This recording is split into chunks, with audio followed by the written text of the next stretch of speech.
यो पोर्चुगलको टिमले कुनै गेम हुन्छ नि उनीहरूको फ्यान्सहरूलाई टेन्स स्ट्रेस एन्जाइटी नदिएर त खेल्दैन र यो पोर्चुगलको टिम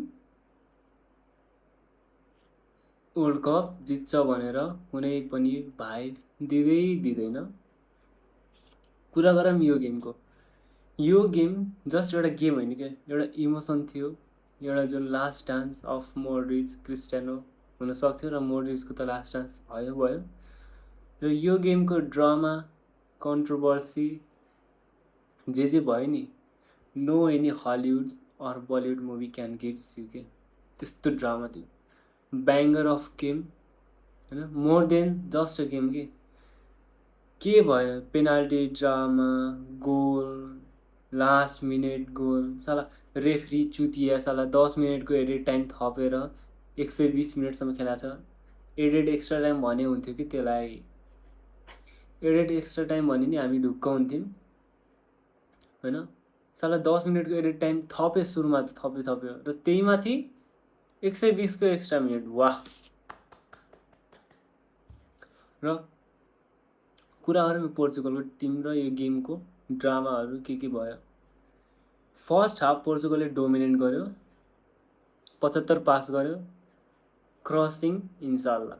यो पोर्चुगलको गेममा क्रसिङ बाहेक कुनै प्लानै छैन, न एउटा थ्रु बल छ। साला यताबाट नेटो क्रस, उताबाट Leao cross, fake cross, fake दद्दुलाई फेक, दद्दु रन बनाउन सक्यान तर फिनिस गर्न सकिरहेको छैन। ब्रुनो फर्नान्डेज सालालाई मिडफिल्डर खेलाएको छन् कि सेन्ट्रल फरवर्ड खेलाएको छ केही थाहै छैन। सायद ब्रुनोलाई नै थाहै छैन होला म के खेलिरहेको छु भनेर। भिटिनियाको कुरा गरौँ, साला मैले सोच्थेँ पिएसजीमा खेल्दा he is the best midfielder in the world. पोर्चुगलको गेमहरू हेर्छु, साला यो जस्तो डरपोक मिडफिल्डर कोही छैन कि। 75 पास गर्छ, चान्सेस बनाउन डराउँछ, रिक्स बल फाल्न डराउँछ, फाल्न नि कसरी फालोस्। पोर्चुगलको डिफेन्सिभ ट्रान्जेक्सन वाह। एकचोटि माथि चढ्यो, बाइचान्स लुज गर्यो, अट्याक त फिक्स हो कि, डियोगो जोटा इन्साल्लाह त्यतिखेर त। र यो पोर्चुगललाई डियोगो जोटाले क्यारी गरिरहेको छ। आजको गेममा पनि डियोगो जोटा हुन्थेन भने यो पोर्चुगल सकेकै थियो। सेकेन्ड हाफमा पोर्चुगल थिँदै थिएन भन्दा नि हुन्छ यो गेममा। जस्ट क्रोएसियाले डोमिनेट गर्यो। फर्स्ट गोल क्रोएसियाले हान्यो, जो इभान पेरिसिचको गोल। इभान पेरिसिचलाई कसैले मार्कै गरे नि, जस्ट लाइक हुन्छ नि इङ्ल्यान्ड भर्सेस डिआर कङ्गो गेममा भयो नि, उतातिर गयो इभान पेरिसिच, यताबाट खाली। त्यस्तो खाली इभान पेरिसिच जस्तो प्लेयरलाई दिएर हुन्छ यार। उसले मिस गरेन, गोल भयो। र यो गोल हुने बित्तिकै सबले हुन्छ नि, सब जसले गेम हेरिरहेको छ उनीहरूलाई झल्को आइसक्यो। Portugal versus Uruguay 2018, Portugal versus Morocco 2022, सबलाई झल्को आएको थियो कि। कतिले त गिभअप गरिसकेको थियो पोर्चुगल टिमबाट, इभन मैले पनि गरेकै थिएँ। तर एउटा भरोसा, रोनाल्डोको लास्ट वर्ल्ड कप, डियोगो जोटाको आज फर्स्ट डेथ एनिभर्सरी, स्टिल हुन्छ नि उसको लागि भयो नि केही गर्छन् भन्ने लागिरहेको थियो। तर पनि 50-50 भनौँ कि होइन। यो पोर्चुगल टिमको इन्टेन्टहरू देख्दा मलाई लागेकै थिएन। थ्याङ्क गड त्यो झुकेर पेनाल्टी आयो र पेनाल्टीमा ड्र भयो, हल्का सास आयो। तर पेनाल्टी बाहेक सेकेन्ड हाफमा त्यो पोर्चुगलले केही गरेकै थिएन। त्यो खुला सबले गेम हेरेकोले देखिरहेको थियो। र 90+3 मैले सिर्फ त्यो पेनाल्टीको गोल र 90+3 मिनटमा जुन हान्यो नि गोल, त्यतिखेर मात्र पोर्चुगलको अट्याक देखेँ कि, नत्र मैले देखेकै थिएन हाफ टाइममा। र त्यो टक्ला कोच साला गेम के खेलाउँछ त्यो बर्डोलाई खुदै थाहा छैन। 58 मिनटतिर ब्रुनो भिटिना मेन प्लेयरलाई हटायो र बोल्ड डिसिजन लियो। र त्यो बोल्ड डिसिजनले केही हदसम्म काम गर्यो क्या।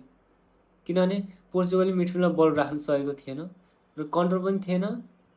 त्यही भएर फ्रेसनेस ल्याउनलाई प्लेयरहरू चेन्ज गर्यो। रुबेन नेभेस र सिल्भालाई ल्याएर पनि यी दुईटाले केही गर्न सकेको थिएन। सिल्भा त बास सरेन्डर के, भिटिनियालाई हटाएको, साला भिटिनियालाई नै ल्याए जस्तो भयो कि। 75 पास गर्न खोज्छ, बल लुज गरेको छ, अट्याक खाएको छ। Thank God to Diogo Jota. Diogo Jota goat of the keeper हो कि, गोट अफ द किपर। यदि हुन्छ नि तिबा कट्रा अनि क्यासिल्यास बुफन यहाँ छ भने पोर्चुगलको हिसाबले डियोगो जोटा यहाँ आउनुपर्छ कि। द वे प्ले हरेक गेम बचाइरहेको छ, कोलम्बियासँग नि बचायो र हिजो मतलब आज पनि बचाइरह्यो। र अरू कुरा गरौँ हाम्रो डिफेन्स नुनो मेन्डेसले कसरी 7.5 7.6 को रेटिङ पायो म अचम्म छु। पुरा गेम हगेको छ, भत्त लाएर हगेको छ। ए भगवान्, के हिसाबले रेटिङ 7.5 को दिएको के कसम। इफ मैले रेटिङ दिने हो भने हाम्रो नुनो मेन्डेसलाई म 6 या 5.9 दिन्छु कि, किनभने त्योभन्दा माथिको गेम त त्यसले खेलेकै छैन। बल लुज कति इजी गर्छ, जुन वर्ल्डको बेस्ट लेफ्ट ब्याक हुन्छ नि त्यो भाइबै छैन। म यही सोचेर डराइरहेको छु कि यो नुनोले कसरी एमालेलाई रोक्छ। स्पेन त मुखबाट हुन्छ नि र्याल निकालेर होला कि यो पोर्चुगललाई देख्दा। आज मेरे सर्कल पे आजा, आज मेरे सर्कल पे आजा भन्दै जस्ट हुन्छ। र यो पोर्चुगलको अट्याक इन्साल्लाह क्रसिङ, इन्साल्लाह सिर्फ क्रसिङमा टिकेको छ यो पोर्चुगल। हरेक गेम क्रसिङमै टिकेको छ। यिनीहरूलाई भर्टिकल पास भने पनि थाहा छैन, थ्रु पास भनेको पनि थाहा छैन, लङ पास भनेको पनि थाहा छैन। 1-2 पनि होइन, सर्ट पास हो, सर्ट पास क्रसिङ इन्साल्लाह। स्ट्राइकरमा को रोनाल्डो 41 इयर्स ओल्डको छ र त्यो 41 इयर्स ओल्डको रोनाल्डोलाई मिडफिल्डमा झारिरहेको छ। ए भगवान्, त्यो रोनाल्डो आफ्नो बडी कन्ट्रोल गर्न सक्दैन, उसलाई जस्ट बक्स प्रेजेन्स र टिममा लिडरसिप ल्याउनलाई राखेको हो। र बक्स प्रेजेन्समा उसलाई ओपन चान्स बनायो भने उसले क्लियरली गोल हान्छ, तर उसलाई क्रसिङ हानेर हुन्छ नि ड्युलमा अहिले सक्दैन कि उसले। जस्ट यो पोर्चुगल जबसम्म यो रोनाल्डोबाट डिपेन्डेन्सी हटाउन नि तबसम्म केही गर्न सक्दैन कि। र जुन रोनाल्डोलाई हटायो होइन, र गोन्कालो रामोस त पहिला आएको थियो, रोनाल्डो हटेपछि त्यो नम्बर 9 को पुरा पोजिसन हुन्छ नि, त्यो पोजिसन गोन्कालो रामोसले आफैले पायो कि। र त्यो पाएर नै उसले गोल हान्न सक्यो। इफ त्यहाँ रोनाल्डो भएको भए 90+ थर्ड मिनटमा जुन गोन्कालो रामोसको गोल थियो त्यसमा रोनाल्डो त्यहाँ भएको भए त्यो गोल हुन्थेन होला सायद, किनभने रोनाल्डो पनि हेडिङमा जान्थ्यो र गोन्कालो रामोस पनि जान्थ्यो र यो गोल हुन गाह्रो थियो। थ्याङ्क गड रोबर्टो मार्टिनेजले त्यो डिसिसन लियो र रोनाल्डोलाई हटाए। र रोनाल्डो पनि गेममा पुरै थकित भइसकेको थियो कि, हुन्छ नि जस्ट थकित भइसकेको थियो। र त्यतिखेर पोर्चुगललाई डिफेन्समा चाहिरहेको थियो र डिफेन्डिङ गर्नु हुन्छ नि फ्रेसनेस ट्र्याक ब्याक गर्न सक्ने, त्यही भएर चेन्ज गर्यो, केही भएन, आइएम फाइन के। तर यो टक्लाको भले आज गेम मिड गेम चेन्ज राम्रो भयो होइन, राम्रो त के भन्नु, ठिकठाकै भनौँ भयो। र यो टक्लाको गेम प्लान केही छैन कि, केही छैन, केही पनि छैन। आई डोन्ट नो है स्पेनको अगेन्स्ट जाँदा कसरी जान्छ। म त भगवान् कसम भन्छु, मलाई यो टिमबाट भरोसै छैन कि यो टिमले गोल हान्छ जित्छ स्पेनसँग भनेर। स्पेनले अस्ट्रियालाई तोडेर आएको छ कि। लामिन यामालको गोल आएन, तर पनि त्यसले कसरी तोडेछ त्यो गेम हेर्नेलाई थाहा छ। मैले चाहिँ हेरेँ होइन, मैले हाइलाइटहरू भनेको मैले चाहिँ हेरेँ होइन। त्यस्तो इन्फर्म स्पेनलाई कसरी हराउँछ त्यो थाहा छैन। स्पेनलाई हराएपछि बेल्जियमलाई कसरी हराउँछ थाहा छैन, त्यसलाई हराएपछि फ्रान्सलाई कसरी हराउँछ त्यो पनि थाहा छैन। पहिला सुरु स्पेनलाई हराम र बेल्जियमहरूमा सोचौँला। स्पेनलाई हराउनमै फटिरहेको छ, आज पनि फटेकै थियो।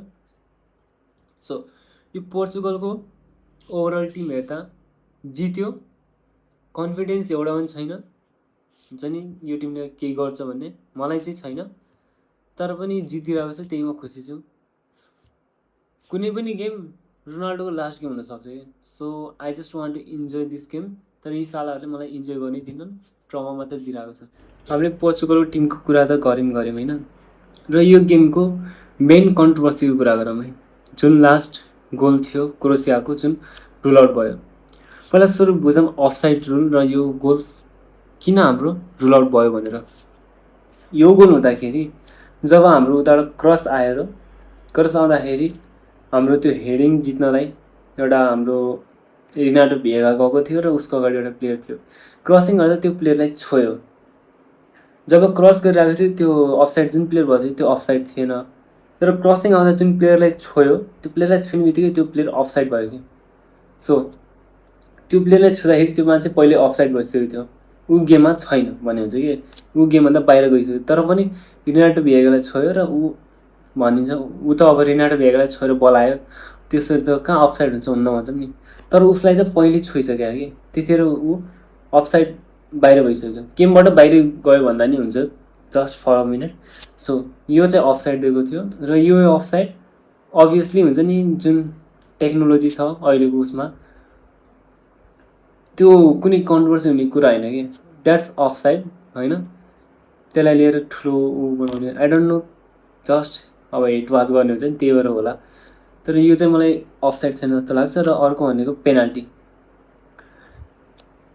त्यो पेनाल्टी होइन भनेर कसले भन्छ क्या। अब यार क्रोसियाको प्लेयरले त्यो रिनाटो भिएगालाई हक गरिरहेको छ यार कम्मरमा।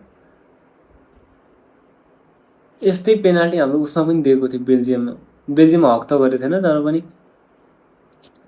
पेनाल्टी दिएको थियो।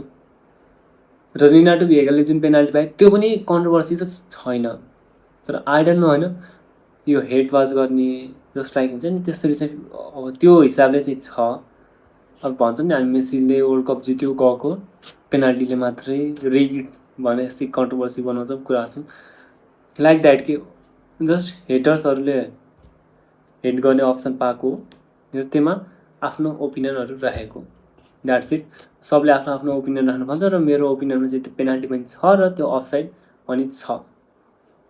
तर यो गेममा जे भयो जसो भयो होइन, ड्रामा जे भयो, तर जुन इमोसन लास्ट जुन रोनाल्डो र मोड्रिचको लास्ट डान्स होइन, सँगै उनीहरूलाई एउटै फ्रेममा हेर्ने जुन लास्ट हुन्छ नि मोमेन्ट, जस्ट त्यो मोमेन्ट भनेको एउटा रियल म्याड्रिड फ्यान्स जसले रियल म्याड्रिडलाई इन्जोय गरेको छ उसले मात्रै फिल गर्न सक्छ कि, अरूलाई त जस्ट नर्मल गेम मात्रै हो यो।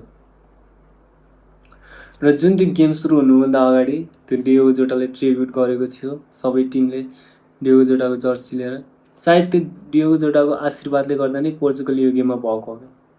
नत्र पोर्चुगल गेम अनुसार त यो गेममा हुने त चान्सै थिएन। Thanks to Diogo Jota, happy first death anniversary to Diogo Jota, rest in peace. र यो पोर्चुगल देखेर मन एकदम ढुकढुक हुन्छ, यो टिमले के गर्छ थाहा छैन होइन। Best of luck for upcoming games against Spain, best of luck त भनौँ है, साला टिमको त भरोसै छैन।